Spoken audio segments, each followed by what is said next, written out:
Welcome back for another story time with Miss Solomon. This one is by Mem Fox, illustrated by Julie Vivas. It's entitled Wilfrid Gordon MacDonald Partridge. Now, before we begin, I want to remind you this is the front cover, this is the spine, this is the back cover, and this is our title page. Let's begin. There once was a small boy called Wilfrid Gordon MacDonald Partridge, and what's more, he wasn't very old either. His house was next door to an old people's home, and he knew all the people who lived there.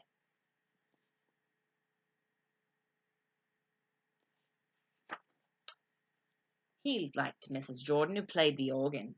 He listened to Mr. Hoskin, who told him scary stories. He played with Mr. Tippet, who was crazy about cricket. He ran errands for Miss Mitchell, who walked with a wooden stick. He admired Mr. Drysdale, who had a voice like a giant.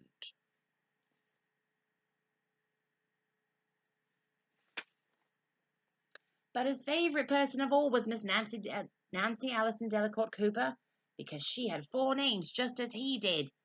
He called her Miss Nancy and told her all his secrets.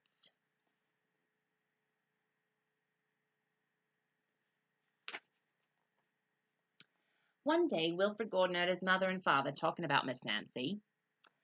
"Poor old thing," said his mother. "Why is she a poor old thing?" asked Wilfrid Gordon. "Because she's lost her memory," said his father. "It isn't surprising," said his mother. "After all, she is 96. "What's a memory?" asked Wilfrid Gordon. He was always asking questions, you see. "It is something you remember," said his father.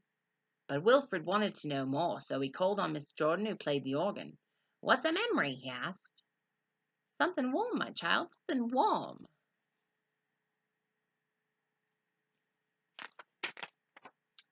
He called on Mr. Hoskin, who told him scary stories. "What's a memory?" he asked. "Something from long ago, me lad, something from long ago."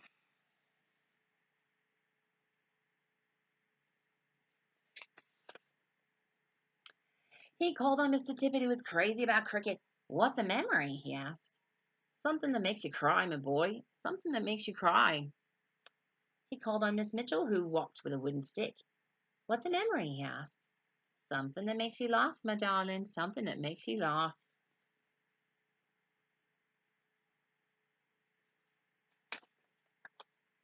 He called on Mr. Drysdale, who had a voice like a giant. "What's a memory?" he asked. "Something as precious as gold, young man, something as precious as gold."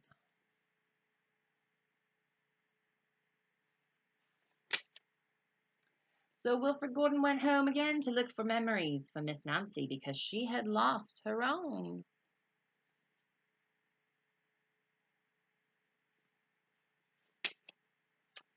He looked for the shoebox of shells he had found long ago last summer, and put them gently in a basket. He found the puppet on strings, which always made everyone laugh, and he put that in the basket too. He remembered with sadness the medal which his grandfather had given him, and he placed it gently next to the shells.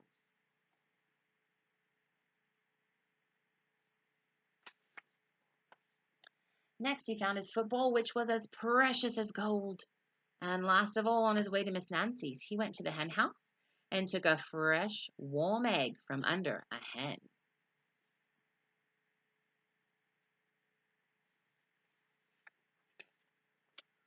Then Wilfrid Gordon called on Miss Nancy and gave her each thing one by one.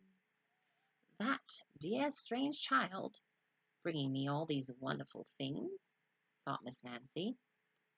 Then she started to remember.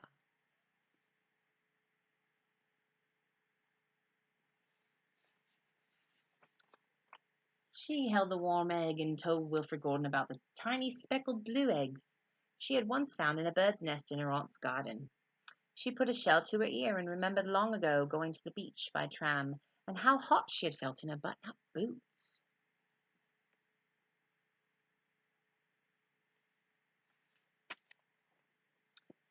She touched the medal and talked sadly of the big brother she had loved, who had gone to war and never returned. She smiled at the puppet on strings and remembered the one she had shown her sister, and how she had laughed with a mouthful of porridge.